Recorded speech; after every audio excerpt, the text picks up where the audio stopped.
Hello and welcome to lesson 33 of our course on church history entitled Christ's Church Through the Ages. Today we are moving on from our previous lesson, lesson 32, where we were in part 2 on the Council of Chalcedon, the Fourth Ecumenical Council, wherein we were specifically looking at the Chalcedonian Creed, one of the most important and vital creedal confessions of the church. And now we're rounding off our time, or beginning to round off our time, I suppose, in the latter extents of the early church as we know it.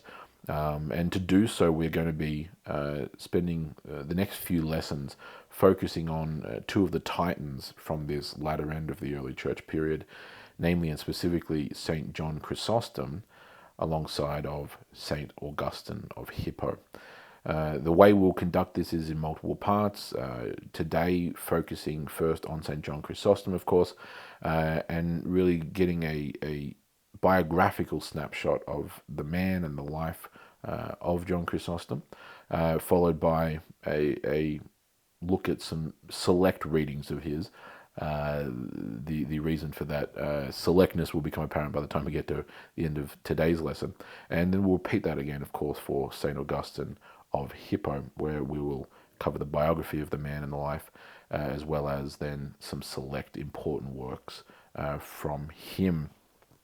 For those in person, you'll have it on the title page of your study notes. For those watching online, it'll appear on screen now for you. This particular artwork is a beautiful and resplendent piece. It's a fresco in this context, actually located in Hagia Sophia, the great basilica there, the historic basilica in Constantinople, of course. Therein, the figure presented is none other than John Chrysostom himself, holding the scriptures in his left hand, adorned in his clerical vestments, of course, with the halo around his head.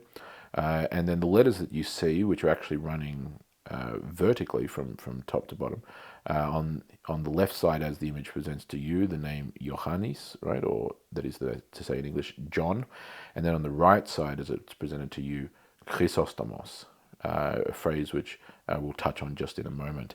Of course, this particular artwork is resplendent in its golden adornment, which again will be illuminated to us, literally and figuratively, by that second name, Chrysostomos, which we'll explore just in a moment. But as I mentioned, today we're wanting to cover the biography of the life and the man that is John Chrysostom, so that we may have an appreciation and be able to give thanks to God for this blessed saint. So let us begin. As I was mentioning in that beautiful piece located in Hagia Sophia, just briefly, the name of the man as we know him, John Chrysostom, the Greek, of course, there in the middle for you, Ioannis ho Chrysostomos, or as it would translate in terms of its meaning, John the Golden-Mouthed. This term ho Chrysostomos, the Golden-Mouthed. This might seem odd to you if you're unfamiliar with the figure that is St. John Chrysostom.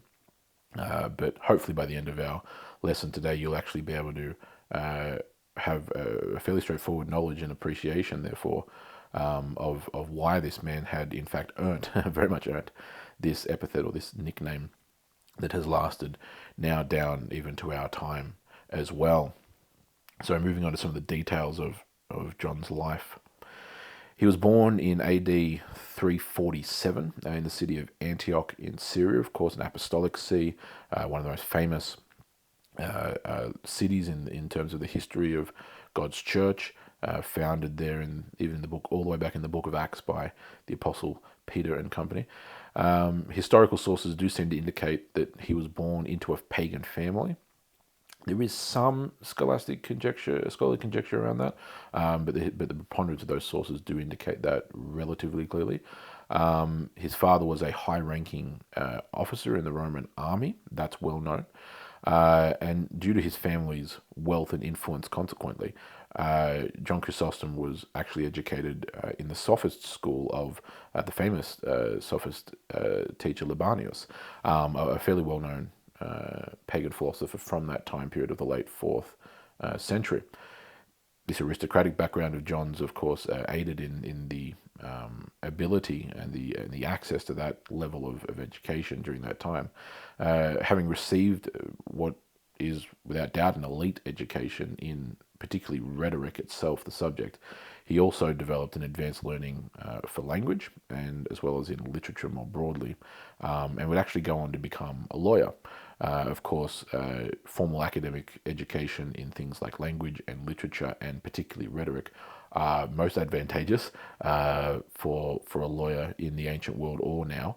And I stress that particularly because, as you will see throughout the rest of this lesson, as well as in the eloquence with which he speaks and writes in some of the selected works that we will be approaching in coming lessons, all of this background, the elite education, even from pagan sources, actually served John very well as he of course then converts into the faith, transitions into the ministry and into the life of a clergyman in the church. These various skill sets God had quite clearly in his great providence ordained for St. John Chrysostom to grow up in and to be molded by and to be informed by and shaped by, all ultimately to then to use those skill sets and those talents to the glory of God. John Chrysostom did eventually convert to Christianity and was in fact baptized in the year AD 368 at the age of 21. He would increasingly dedicate himself to the Christian faith. It is very evident quite early on in the historical records, and actually went on to study theology at the school of Antioch under Diodore of Tarsus. The school of Antioch, alongside the school of Alexandria, were two of the preeminent theological schools, theological colleges during this time, during this particular period of the early church, both with their own interpretive and exegetical emphases, which we'll touch on briefly here a bit later on. But that only further aided his advancement in education, now not only having received a high-level education under pagan sophistry, but now also being engrossed in a very fairly well-developed curriculum there at the school of Antioch in these ancient times, to the point where Libanius himself, the pagan sophist, is actually quoted as having said that Chrysostom would have succeeded him as the leading sophist, not only in Antioch, but probably really in those eastern provinces of the empire, quote, if the Christians had not taken him from us. This is, of course, an most interesting historical tidbit. Libanius and the pagans were not terribly happy at all that John had converted to Christianity, but of course, such is the writhings of the pagans when God rescues one out of darkness and brings him into the light of his kingdom. After completing his theological studies there at the school of Antioch, John Chrysostom was actually first appointed as a lector in the church of Antioch. A number of denominations, even in our time, still maintain this custom and this position, this office of lector, from the Latin lectia, meaning to read. A lector is one who has actually been trained in rhetoric and in literature and linguistics to one extent or another, and they have demonstrated themselves capable of reading the scriptures succinctly and profoundly and with skill and care, including not just only from a rhetorical perspective, but also even from a theological one. So not just the practical ability, but actually the knowledge and the wisdom that undergirds such practical actions like speech. And some denominations have dropped that office, but many have maintained it, of course, including notably the Church of England or the Anglican denomination more broadly. Years later, after his time as a lector, which of course was most fitting for him given his academic training in rhetoric, he was ordained as a deacon in the Church of Antioch in the year AD 381, which also happened to be the year within which the Second Ecumenical Council, the Council of Constantinople, was held. He was ordained to the office of deacon by Meletius of Antioch, the archbishop there at the time, and following the death of Meletius during the Council of Constantinople, we touched on those details during those lessons, John would then actually separate himself from Meletius, who was a rather problematic figure to one degree or another, depending on the sources, and certainly more importantly from Meletius's followers, and sided very strongly with Paulinus as the rightful bishop of Antioch. We're not specifically revisiting those details that we had touched on in those lessons past, but Paulinus was the faithful Orthodox candidate for bishop or archbishop of Antioch at that time, and so John Chrysostom thankfully sides with him, and he would then go on, that is to say John, to be ordained as a presbyter in the Church of Antioch in the year AD 388. So he's gone from a lector as his first appointment, a very natural appointment, of course, only after having studied, by the way, theology. This is something that's most intriguing. The historic practice throughout the church, even for those who would read the scriptures in public, in the liturgical context especially, for starters, had to have actually studied theology and other things like rhetoric and language and such adjacent subjects, and then they would be appointed to a formal office of lector, as we would now say in English. And this is a custom that even still continues through to this day, as I mentioned, in certain denominational contexts. That reality, I think, really highlights and stresses something which is rather evident from the historic customs and traditions of the church, namely that great emphasis has always been placed, going all the way back to the early church, upon the public reading, recitation, and teaching of sacred scripture, really in all facets, but especially and particularly in the context of liturgical worship. In order to even read the scriptures publicly, you had to show yourself approved, you had to show yourself well learned, well disciplined, be a man of good character, and these were men, as of course with the other church offices of deacon and presbyter / bishop, and they had to be able to demonstrate that they had undergone years of study in everything from, as I mentioned, theology to rhetoric to linguistics and other such forms. And so having progressed on from being a lector, of course, with his prolific rhetorical ability even at this stage, given his educational background, he then goes on to become a deacon and be ordained as a deacon in AD 381, and then 7 years later as a presbyter in the Church of Antioch in the year AD 388. In his near decade of service as a presbyter there in Antioch, between the years 388, when he was first ordained as a presbyter, all the way up until the year 397, John Chrysostom would become renowned, even among his contemporaries, for his most eloquent sermons that were delivered there at the relatively new cathedral known as the Golden Church in Antioch, sometimes called the Golden House. Quite a beautiful building built there in Antioch in the 4th century, known as that Golden Church. He was the primary preacher / teacher of the scriptures there at the Golden Church. He was its foremost expositor and exegete, and his reputation, not only historically down to our time here in the 21st century, but even among his contemporaries, was already prolific. First as a lector, of course, then as a deacon, then now especially as a presbyter, as a pastor in that church, as a minister of the gospel, in care of, in charge of the souls there in Antioch.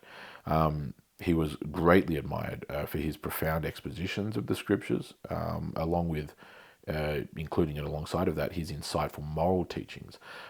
He wasn't just simply giving bland, blunt information about what a certain passage says or means, but in fact actually was doing what the scriptures so often do, which is building the character of its audience and guiding and leading in the paths of righteousness and of holiness. And so he was quite well known for his very insightful moral teachings, as a number of figures have throughout not only the early church period, but also throughout church history at large. He fought against abuses of wealth that were prominent, particularly among patrician families and the Greco-Roman aristocracy at large.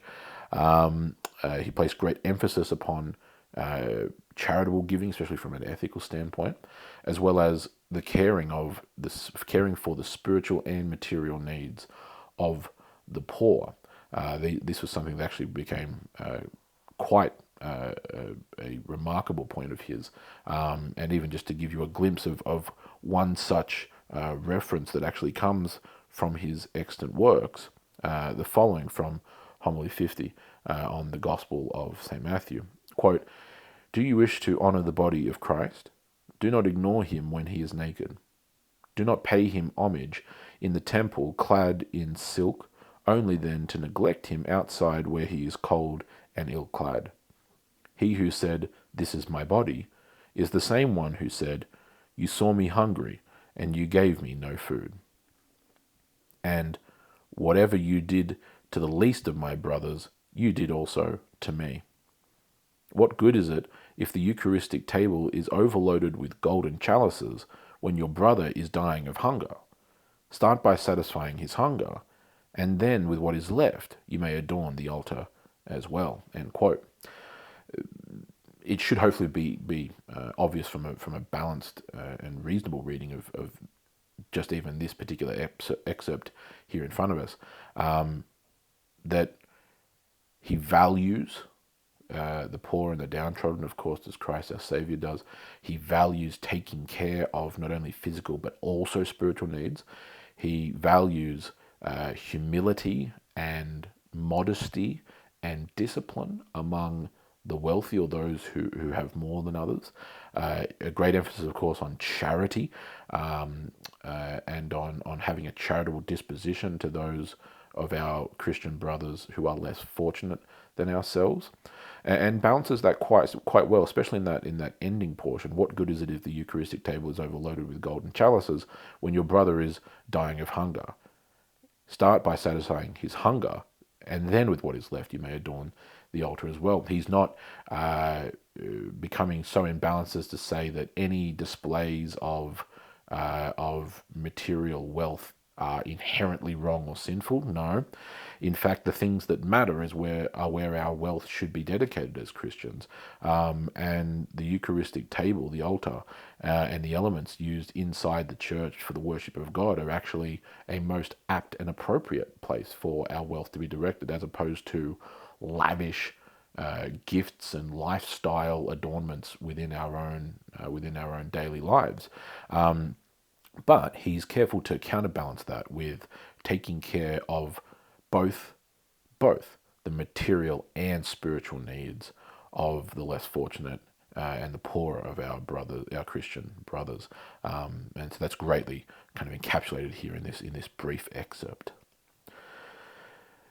John himself was thoroughly trained in the Antioch School of Theology, and I'm not just merely talking there about the actual institution itself, but indeed actually the system, the curriculum present at the Antioch School of Theology. I mentioned earlier that during this particular time of the 4th century, late 4th century AD, the schools of theology in Antioch and Alexandria were two of the most prominent, and they had, of course, did great work across the breadth of those institutions, but they had two notably different or divergent interpretive philosophies, hermeneutical principles even, as we might say. And Antioch is where John's hermeneutic was, of course, built and molded. And in conformity with that, John's own hermeneutic was literalistic, in contrast to the more allegorical hermeneutic of the Alexandria school.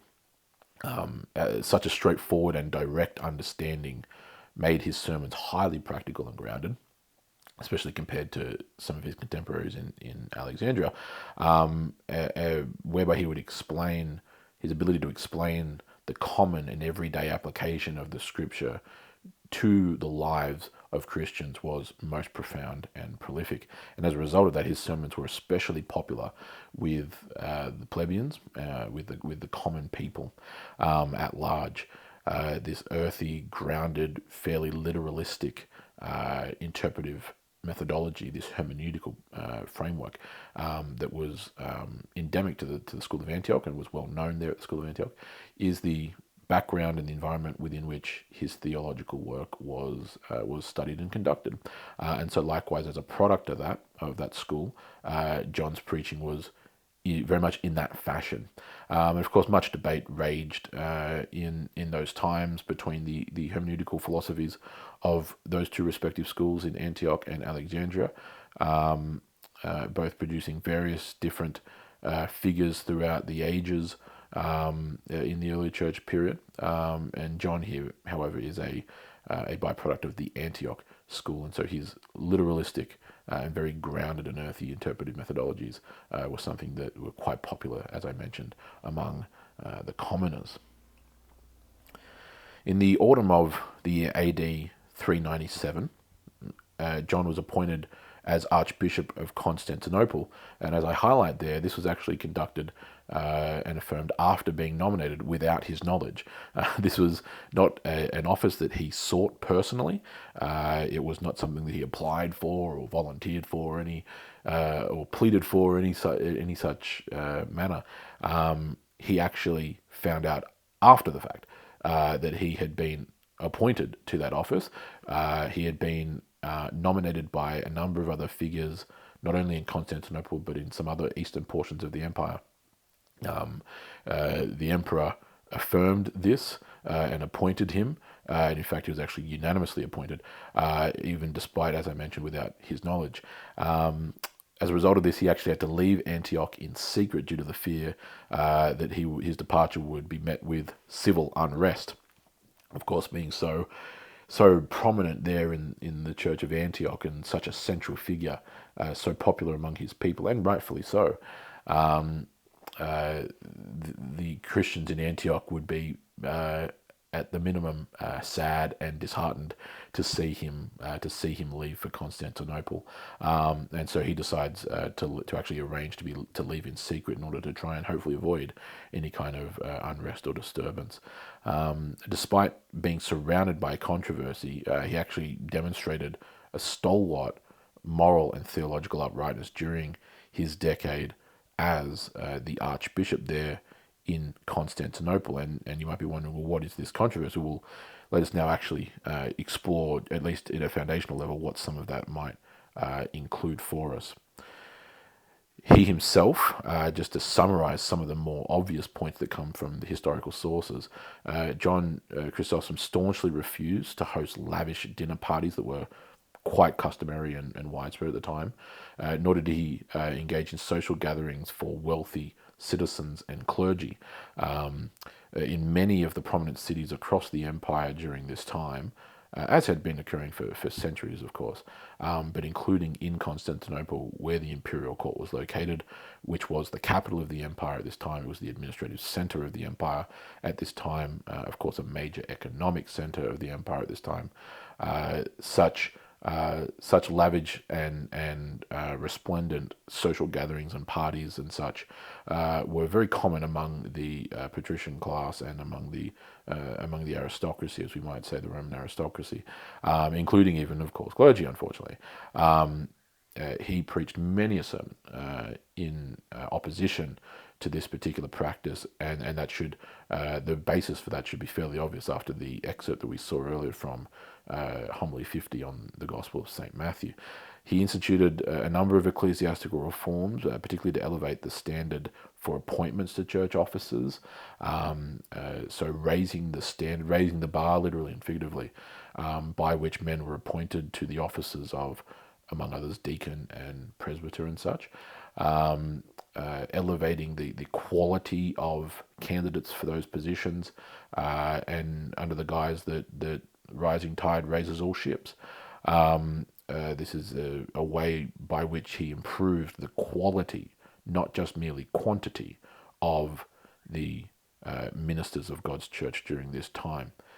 He also ordered regional itinerant preachers, which was quite a phenomenon during the 4th century and surrounds, to actually return to their home churches, the very home churches that they were actually meant to be serving in the first place. They had developed quite a custom during this particular time period of the early church, specifically, wherein ministers and presbyters, bishops, etc., who had been ordained in a given city were spending much of their calendar year, and in some cases that we're aware of, even years, multiple years on end, traveling around the countryside, literally and figuratively, but traveling around from city to city as an itinerant preacher, being hosted by various other churches, of course, picking up relatively sizable incomes and monetary gifts and donations in the process. The issue of church ministers abusing their office for financial gain is not something that is merely confined to the 20th and 21st centuries. In this case, he orders all of them, using his ecclesiastical authority as Archbishop of Constantinople, to actually return to those home churches wherever they happen to be ordained, and to do so without pay. A strong, confident decision, an authoritative decision, but one that was most certainly a necessary decision. And finally, he founded multiple hospitals in the city of Constantinople. This is something that was quite well known, and of course is in entire conformity to his ethic with concern and regard to the poor and the lowly and the destitute among us. And so his foundation and patronage of these many hospitals in Constantinople was something that he was, of course, widely appreciated for. John also ended up making a number of enemies, and in this particular case, one that kind of stood above the rest, especially in the context of the church, and that was namely the sitting Archbishop of Alexandria at the time, which a man named Theophilus I, who, having welcomed into Constantinople 4 Egyptian monks, who had been disciplined by Theophilus in reference to John having welcomed them to Constantinople. These 4 monks had been disciplined by Theophilus for their connections to the controversial theologian Origen. We haven't specifically touched on Origen, but he is at the very epicenter of the hermeneutic of the School of Alexandria that I was referring to and that we were looking at in brevity earlier. Alexandria, of course, was the epicenter and the heartland of the Arian heresy. It was the birthplace of the Arian heresy, Arius himself, of course, being a presbyter there in Alexandria during the time of the archbishop in the early 4th century, Alexander of Alexandria, who was succeeded by a figure that we did look at, namely Athanasius the Great himself, Athanasius of Alexandria. In this case, as this controversy continued to rage in kind of waves on and off over the span of this climactic time that was the 4th century, Theophilus, who himself was a valiant defender of the Trinity and of the Orthodox biblical position on Christology, had disciplined these 4 particular Egyptian monks.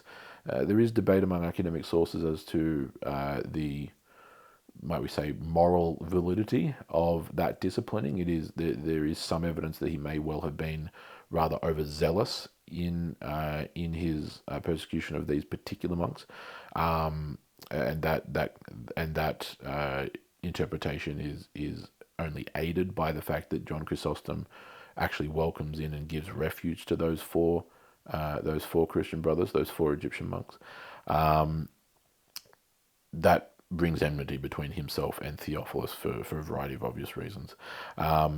Secondly, and moreover, to add fuel to the fire, John actually ends up making an enemy of the Roman empress, Aelia Eudoxia, who had assumed that one of the sermons that John had actually been preaching in and around that time against vain extravagances among women was directed at her. Now, there's no particular or specific evidence that it was directed at her. Certainly, the Empress was not actually mentioned by name. Perhaps this might be an instance of if the shoe fits. But nevertheless, in this case, the Empress did not take kindly to this particular sermon of John Chrysostom, a very valid sermon against vain extravagances among women, which was a prominent issue in the ancient Roman world, especially among the patrician class. the empress did not take kindly to this. And so during his tenure, John had made two prominent enemies. One being the sitting Archbishop of Alexandria, Theophilus I, and the other being the Roman Empress Aelia Eudoxia, or Evdokia. As a result of this enmity, a synod known as the Synod of the Oak was convened and called in Constantinople in the year AD 402 by as he was now known, the Eastern Roman Emperor Arcadius. Theodosius the Great was the last unified emperor of Rome, and following his passing in the late 390s, he splits the empire in 395 between his two sons, in this case giving the eastern provinces of the empire to this very emperor Arcadius, the husband of course, the Empress Aelia. The council, the Synod of the Oak, was to be presided over by the Archbishop of Constantinople, who was John Chrysostom, of course, and it was called for the purpose of actually judging the Archbishop of Alexandria, Theophilus, for charges of abuse against those 4 Egyptian monks who were now under Chrysostom's care in Constantinople. However, as the historical sources fascinatingly indicate, this entire synod would be turned on its head. Now, what do we mean by that? Well, when Theophilus actually arrived in Constantinople in June of the year AD 403, he came with about 30 of his own bishops, an entire unit of armed guards, and a veritable treasure trove, a mass of money and lavish gifts, presumably with which to pay and or bribe certain constituent elements with. This was after he had actually been explicitly ordered to, other than a handful of assistants and servants, arrive by himself. So he clearly defied the orders of the emperor and of John Chrysostom as he was to appear before the synod. Theophilus, in the meantime, had secretly allied himself with the Empress Aelia, and the two of them, along with a handful of other bishops, particularly those whom he had brought, had actually conspired to take over the synod and instead, conversely, put Chrysostom on trial. And so the Synod of the Oak was now comprised of John Chrysostom's own enemies, led by the Archbishop of Alexandria, Theophilus I, and the Empress Aelia. The Synod laid 30 separate charges against John Chrysostom, found him guilty, and then demanded that he present himself to formally apologize to the bishops and to the empress present there at the Synod of the Oak. A wild turn of events wherein a council ordered or decreed by the Emperor Arcadius to be presided over by the Archbishop of Constantinople, John Chrysostom, in order to adjudicate Theophilus, ended up now being ordered and presided over by the Empress Aelia Eudoxia, presided over also by Theophilus, the very man who was meant to be on trial, and now the one who was in turn on trial was actually John Chrysostom, who was meant to be presiding over it in the first place. A complete and utter reversal of the very pretext and basis by which the Synod of the Oak was actually formally convened. Instead of formally presenting himself and groveling and apologizing and bowing down before them, he refused to actually acknowledge the legality and legitimacy of this particular synod, and wholly and entirely ignored their repeated demands for him to present himself. Very much akin to the response that, for example, the Apostle Paul has, as well as even Christ himself in certain instances, the refusal to acknowledge any semblance of legality or legitimacy among those who had established themselves as his enemies, even in such a formal setting. Eventually, the Eastern Emperor Arcadius caved into his wife in a rather cowardly act and decreed that John Chrysostom would be deposed and subsequently exiled from the capital of Constantinople. In order to avoid any unnecessary bloodshed, John Chrysostom actually surrendered himself to the imperial authorities in order to maintain the peace. He was, of course, greatly concerned for the looming threat of civil unrest and riots and violence of those understandably angered by such an occurrence and such an ousting and such an injustice which had occurred against their own archbishop there in Constantinople. However, on the night of Chrysostom's arrest, two notable events are actually recorded by a number of historians, either contemporaries or near contemporaries, particularly of this particular time, and they are the following. An earthquake actually occurred in the city of Constantinople on that night.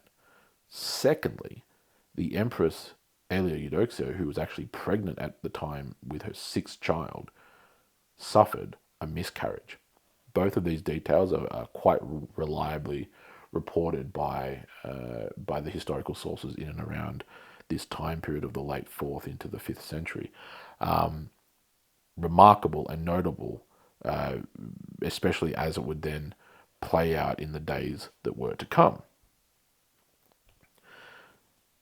Reason being that in great fear, as a result of these signs and portents, the Empress, who, taking this as a sign of heaven's judgment against her, pleaded with her husband to actually rescind the arrest warrant for John Chrysostom and reinstate him as archbishop.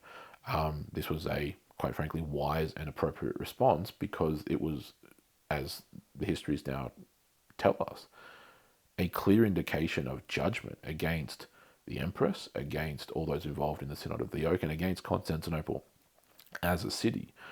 The city is hit by an earthquake, and the Empress suffers a miscarriage and the death of a child.